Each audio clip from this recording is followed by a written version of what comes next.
Welcome to the Washington & Lee video tutorial series, which introduces students to the new student planning and registration software. This tutorial series will cover the 3 steps to student planning and registration: course planning for future terms, planning a schedule for an upcoming term, and how to register for classes. Video 2, Planning Your Schedule, will demonstrate how to view sections available for a term and how to view section information and add sections to your planned schedule. Begin on the W&L self-service homepage. First, you can see that although you have spring term advisor authorization to register, you do not have registration for fall term authorization.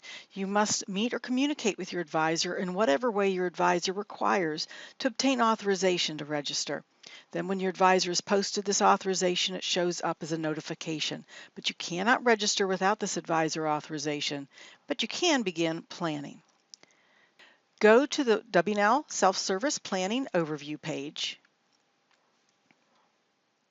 and we're going to go to Plan and Schedule because a term has now opened and there are course sections that you can view on your plan.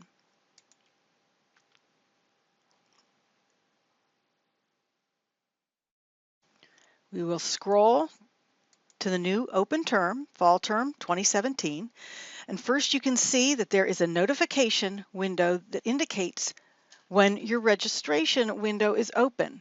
It opens March 28th at 10 p.m. That's your Pick 1 registration window. You already have planned courses for this term. That was step 1, and you can now view available sections for courses on your plan, which is step 2. You can toggle over sections to choose to place on your schedule. We're looking at sections and starting to see what's available. You notice that some plan courses have a prerequisite that you are missing. So at this point, you can either remove this course from your plan, or in the timeline view, we can move that to a different term. So pay attention to prerequisite warnings as you plan and schedule. We're going to move this course to a later term when we might have that prerequisite.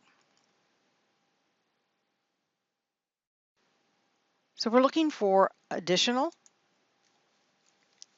courses and how they can be put together for a good schedule.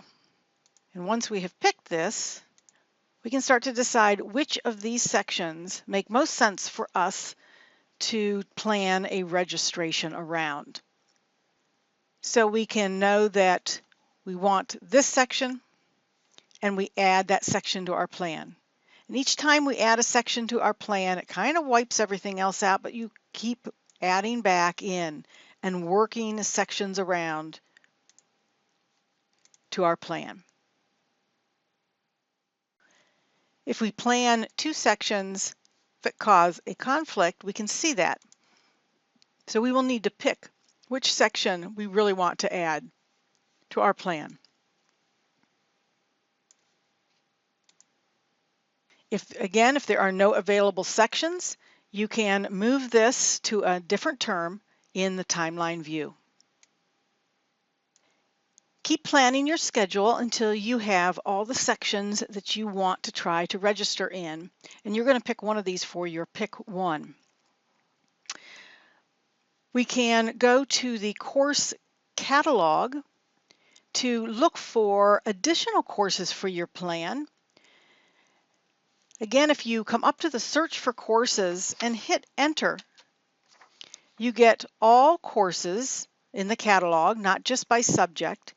And then if you come down and pick the term, filter on the term over on the left, now you will have all courses that have some sections available for fall term.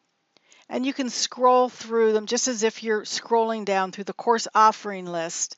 And when you find a particular course that interests you, you can view the available sections. At this point, you can add the course to the plan, or you can add a section to your schedule.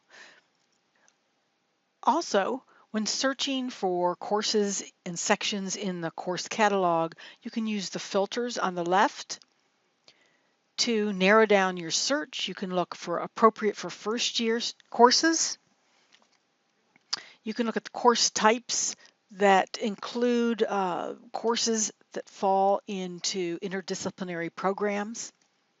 There also is a first year seminar courses, and the topics. The FDRs right now are both in the course types and the course topics. But you can show all the FDRs and search that way is another option outside of searching for FDRs through your My Progress. When you've planned courses for the particular term, if this is fall term, you can then leave a note for your advisor, or you can request a review of your plan if you wish. One more reminder on the notes. This note you submit can be read by any of your advisors, by a department head or a dean. It cannot be withdrawn or removed, so be very conscientious about what you write.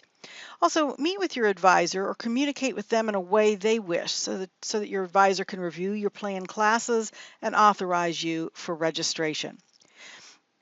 Your schedule is now planned and you are ready for registration in the next video. That concludes video 2 of the Intro to Student Planning. The third video in this series is on how to register for classes. For additional information, see the Student Planning website at go.wlu.edu Student Planning Info, or stop by or email the University Registrar's office. Thank you.